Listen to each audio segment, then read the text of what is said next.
The Mariners not only got the win last night, but also saved their bullpen for what's to come. Let's talk about it. Colby, hit it.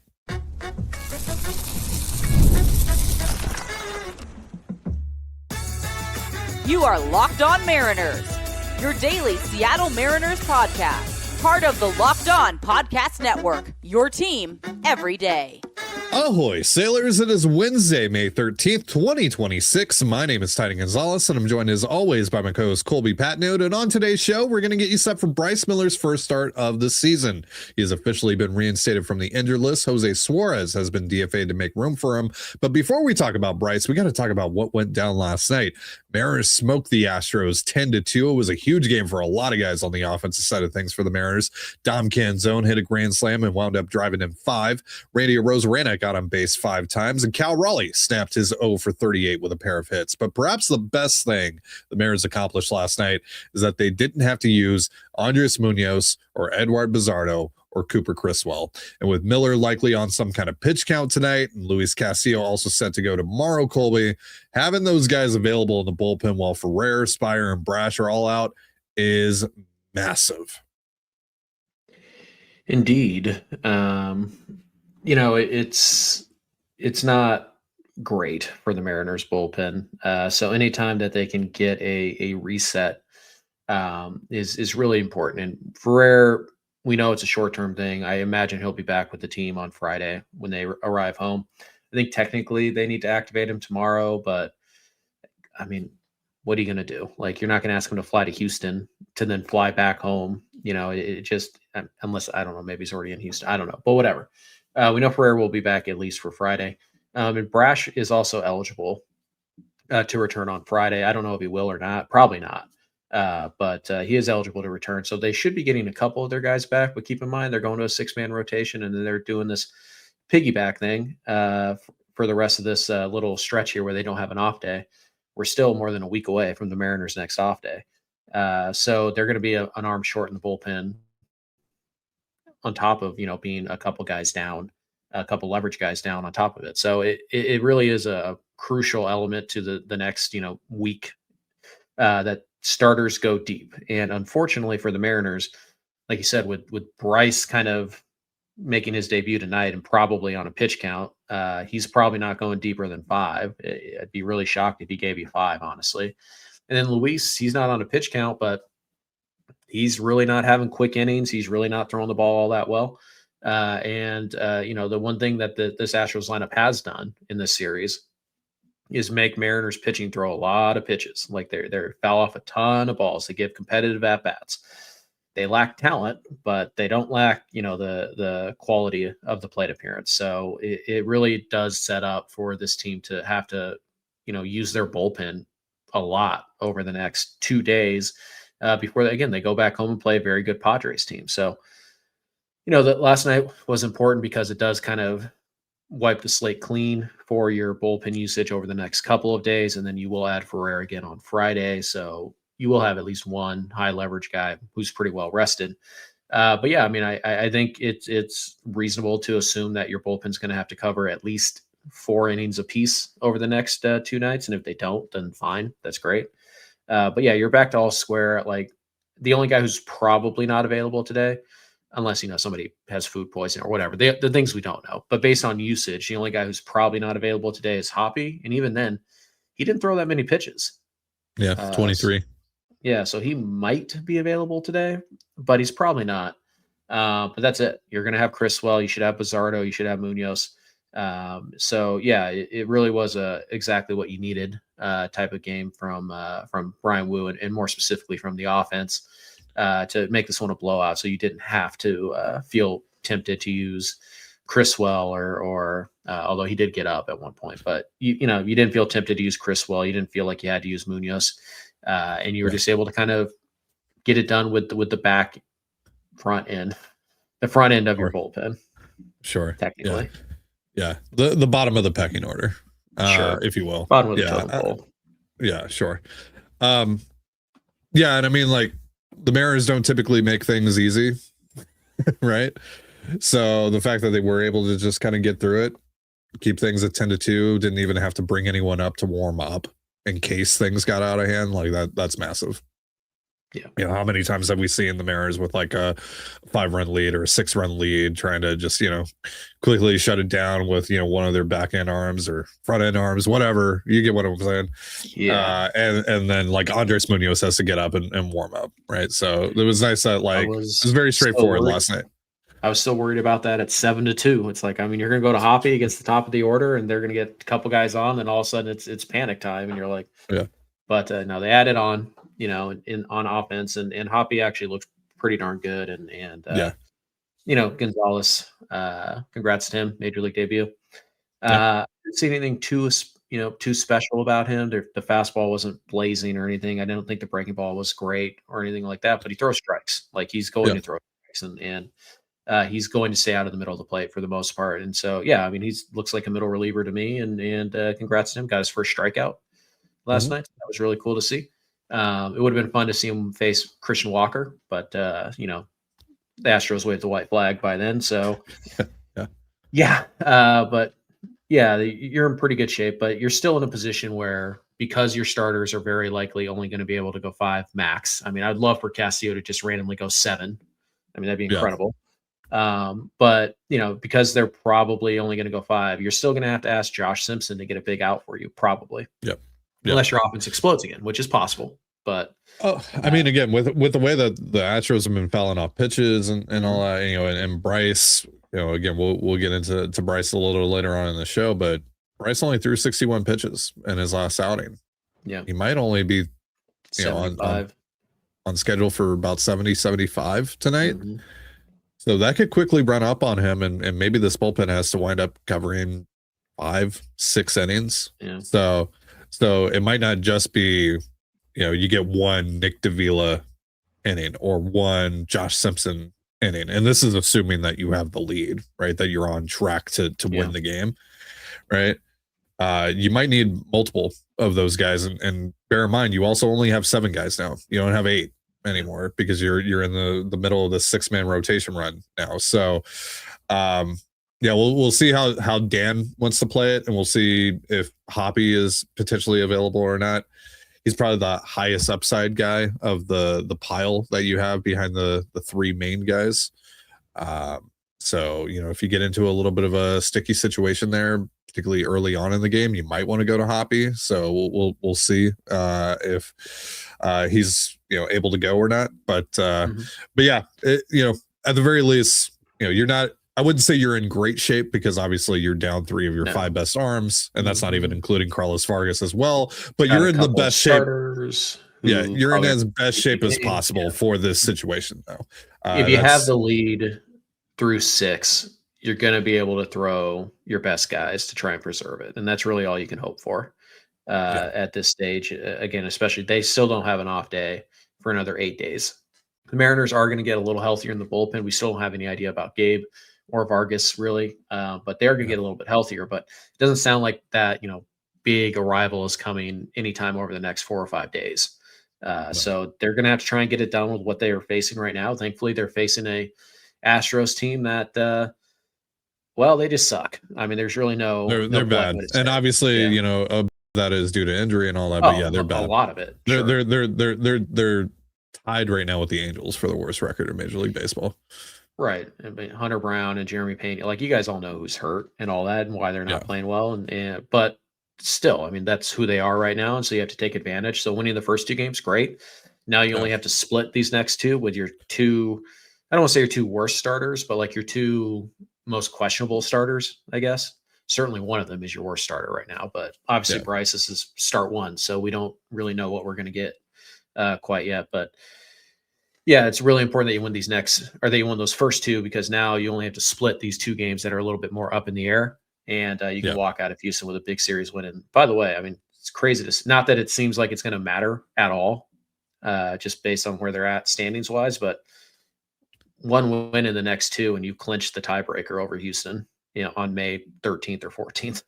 So it doesn't seem like it's going to matter because Houston kind of sucks, but hopefully the offense can just kind of explode again and to give Dan a very easy night managing his bullpen, and they could set themselves up, because it's really, if they had an off day tomorrow, we wouldn't be talking about this nearly as much. But because they don't have another off day until the following Thursday, it really does strain the bullpen, and it really does make decisions that Dan makes even murkier than they already are. So when it comes to the bullpen stuff, I'm not going to give Dan a pass per se, but I think you have to be a little bit more like, what's the right answer there? Yeah. What's he supposed to do?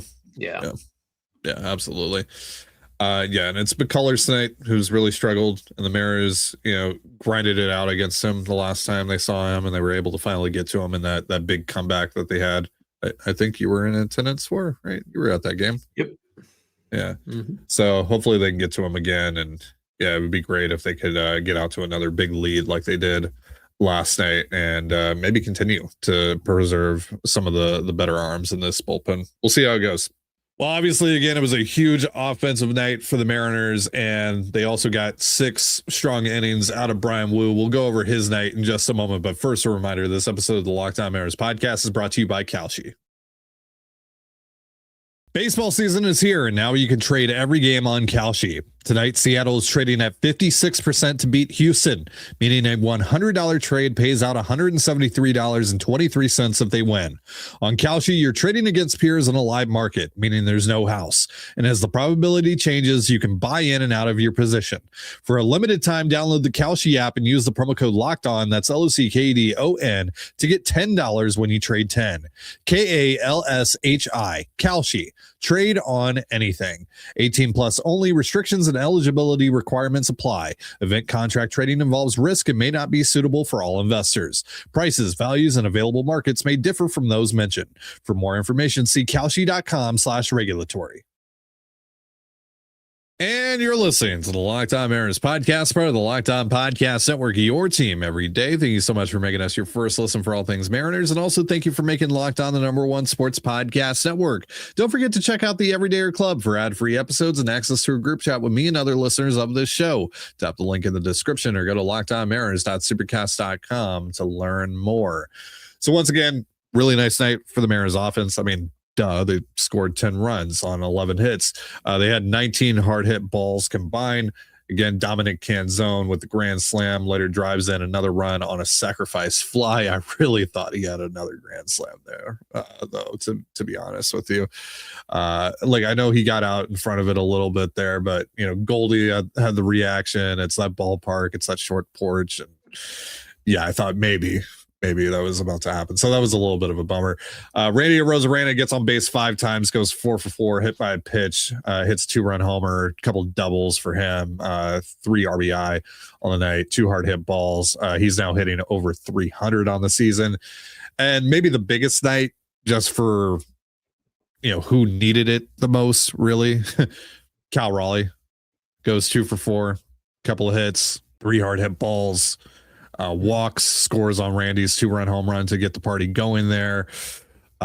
Showered in full uniform apparently the night before, was rocking the 2022 era high socks and goatee. I assume we're going to see that again tonight. Whatever works, man. But Cal finally off the schneid, breaks that 0 for 38 slump. And hopefully this is going to get him going. Now he's 2 for his last 2. That's right. And that is the only number that matters. MVP pacing right there.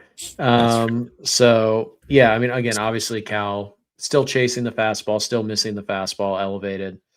He needs to get on top of that and figure it out. I mean, obviously he's not back, but he needed to have a good game regardless of how it kind of happened here. And he did. And he reached base 3 times, got a couple knocks, scored 3 times as well. So, it is one of those things where it's just the first step, and he can go 0 for his next 10, and we're just kind of like, oh, now he's 2 for his last 50, and we're right back on that narrative. But he needed to start to turn the ship around. Hopefully he can at least collect 1 hit tonight and kind of try and keep building some momentum here. But the batting average went up yesterday, the on base went up yesterday, so that is a positive game for Cal Raleigh at this stage. Yes, and obviously though that's kind of like what took over the game, especially late when the Mariners had solidified a lead and all that. Then it just became about Cal and obviously the reaction of the dugout after he got the hit and the joking and all that. Like, good to see. from this club. You know what's what? Randy's probably the only all-star like on the in the Cool. lineup. Julio. Maybe. Yeah, maybe, Yeah. but we'll see. Cal maybe wins a vote, but not if he's a 2 for his last 40 again. But yeah, Randy's been very good, very consistent. And now, like you said, he's hitting over 300. I What still about think Cole he Young? should be, huh? Oh Cole yeah, Young, Cole Young all-star? maybe. Yeah. Up and down season. His OPS dipped below 700 last night, but he had 2 hard hit balls. One of them would have been a home run in 22 ballparks. Like Yeah. he looks He's good. had a couple of Obviously, those. yeah. He's had a couple of those where he's just like he's hit it to the deepest part of the ballpark, which would have been a Mhm. home run in X amount of X number, yeah. stadiums. Yeah, Mhm. sucks. Also made another nice play last night, so the defense isn't slumping at all, and he just kind of Yeah. the bat is kind of doing what 22-year-old bats typically do, kind of up down a little bit. But yeah, I mean you're getting contributions from him. Obviously, Canzone almost had 2 grand slams last night. That would have been insane.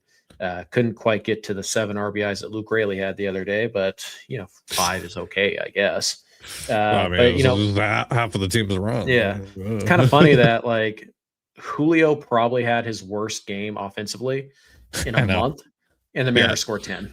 Like, Yeah. sure, Yeah. why would Spent a whole segment yesterday praising Julio, talking about how hot he's been, especially on this road trip. The 3 multi-hit games so far on the road He's trip, looked and so then he goes great over the last month. Yeah, bats are so much better. And then Yeah. last night kind of 0 for 5, and the Mariners scored 10. Yeah, why not? 0 for 5, 2 strikeouts, a double play. You're just like, and yeah, it doesn't matter. No, Didn't need him. no, not at all. And again, Yeah. it's not like Naylor was great either. He wasn't bad. He had a hit, but like still, Naylor wasn't like incredible. Donovan, like 1, 2, 3 really wasn't all that good. It wasn't bad, but like Donovan reached base a couple times. Naylor reached base once, but yeah, they were combined. Let's see, they were combined 2 for 14 with a walk, and they scored 10 runs anyways. Yeah, but doesn't matter. Yeah. So yeah, I mean, obviously. And by the way, speaking of Randy and Cal, this is the stadium where it happened. The thing happened. It is, yeah, it is. And Randy hits that 2-run homer. They meet at home plate, and they do they cross their arms. They do the Randy together. I was thinking about this last night. I didn't connect that this was the park where it all went down, but I was thinking is that the first time that Randy has driven in Cal this year? I think it might be because Cal hasn't been on base all that often, and Randy's been hitting 5 and he's been hitting 2 for most of the year. So I was thinking that might be the first time that they've actually scored on the same play, and so they've had to interact at home. But whatever. We have seen we have seen Randy high five Cal. I think Cal's handed him the trident. Sure. This year. But yeah, anyway, curse lifted essentially is what I'm saying. I mean, we'll see how the next 2 days go, but yeah, no, it's Cal. Obviously, it's really tough to win games when Cal is bad. It's really tough to win. It's basically impossible when Julio and Cal are both bad. And last night, for the first time in at least 10 days or so, Julio was bad, and by bad, just one bad game. It's not a big deal or anything, but Cal was good, and they still scored 10. So just kind of funny how things work out sometimes. Your 3 biggest hitters really don't contribute all that much, and you still drop 10. I'm granted on a really bad Astros pitching staff, but whatever. They're major leaguers, so they all count. Yeah, very good night for the Mariners offense. Mm-hmm. Yeah, even JP. JP kind of a soft-spoken game in this one. He had a hit. He had 2 walks. A couple RBI. It's kind of what he's doing right now. He'll put in a 1 for 4 or get a couple walks, something like that, or 1 for 3, like last night. Most of his WRC plus right now is tied to the walks. He's only hitting 200 right now. He's not really slugging much, but he's finding ways to get on base, and he's finding ways to contribute offensively right now. I mean, the WRC plus is still well above average. JP's having one of the most productive 200 batting average seasons I've ever seen so far. So JP just kind of doing JP things. He's going to drive you nuts defensively. We all know this, but he is going to make up for it at the plate, and that's what he's done this year. So yeah, really good night for the Mariners offense. Real quick, let's talk about Brian Wu. He is able to battle, give you 6 innings in this one, just 4 hits, 2 earned runs, 9 strikeouts, 2 walks, just 2 hard hit balls, but did run into some issues in this game. Was leaving some stuff over the plate a little too much. What did you make of his night overall? It was fine. Yeah, not too dissimilar from George, where it's just like, had a couple times where he had trouble putting guys away, jump ahead, and then he had trouble putting guys away. The Astros, again, they grind through at bats. If as bad as they are, they really don't take that many poor at bats. They see a lot of pitches at the very least. Yeah. But yeah, it's easy to forget, but this game was tied at 2-2 at one point. Before the grand slam. And Brian didn't look all that settled. He looked okay, but he didn't look super comfortable. The velo wasn't incredible or anything. A lot of 95s instead of 97. I think Wu, at least I noticed more like first pitch sweepers and sliders. Which seems to be the adjustment he's made after the last 2 outings, or those 2 rough outings. He kind of started to throw, maybe not more, but he mixed up the sequencing of his pitches. Unfortunately for me, StatCast is not loading right now, so I don't have the numbers on pitch usage in front of me. No, I got it for you. Okay. It was 43% four seam, 26% sinker, 23% sweeper, 4% slider, 4% changeup. Yeah. So still under 70%. Is that 69% fastball? That is 69% fastball. Nice. Yes. But that's, Wu is not, it's not unusual for him to go 80-85% fastball. And I feel like we did see more like first pitch sweepers, and he really is trying to throw that breaking ball more and more. He's not going to go to a 50-50 split between the fastballs and the breaking ball. The fastballs are too good. The breaking ball is not that good yet. So, but yeah, just mixing in, changing the sequencing a little bit, working up, down, up, down.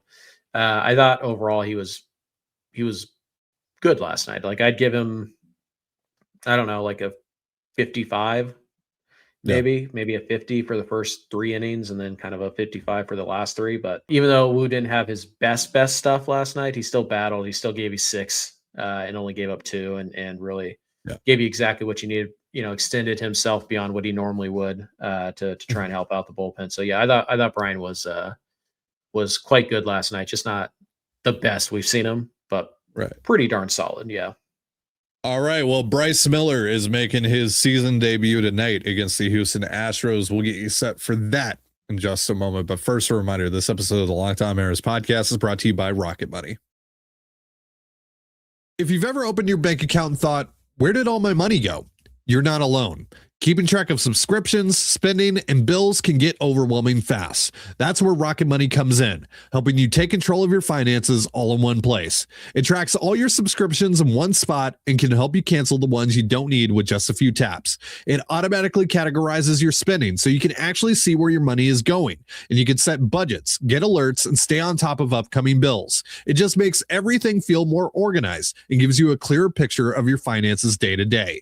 Rocket Money is a personal finance app that helps you find and cancel unwanted subscriptions, monitors your spending, and helps lower your bills so you can grow your savings. Let Rocket Money help you reach your financial goals faster. Join at rocketmoney.com/locked on.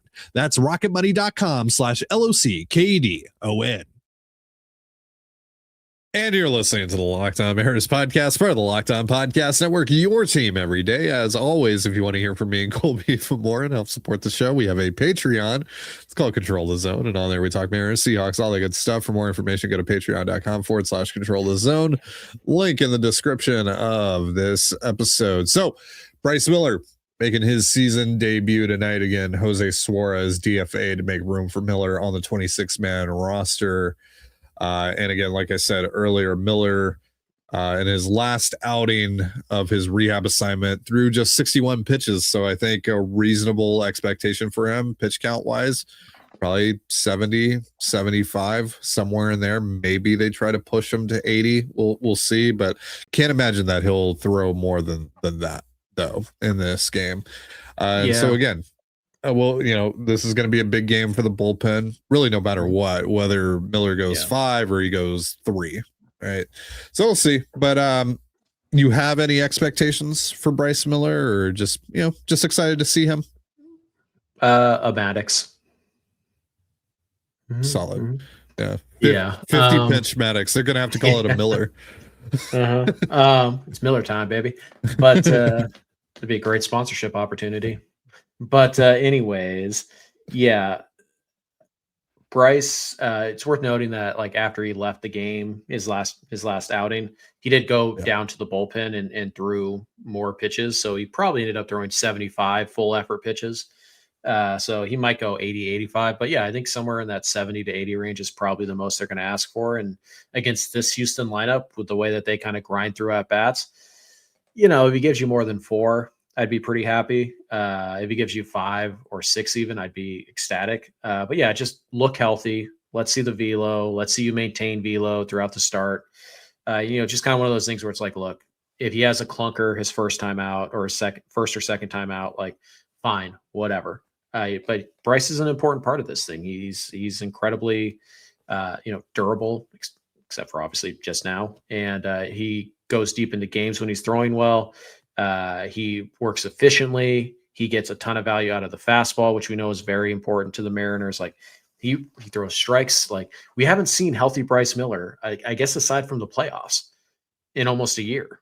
And how exactly healthy was he in the playoffs? Right. And so it's just kind of one of those things where it's like, I think it's easy because we think about 2025. It's just kind of a lost year for Bryce.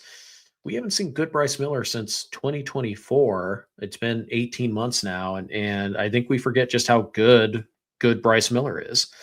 We'll see what the pitch selection looks like. He throws like 7 pitches. So we'll see if that's pared down or if he's made some tweaks or if he's added anything or subtracted anything. But you remember he was opening up eyes in camp before he went down with the.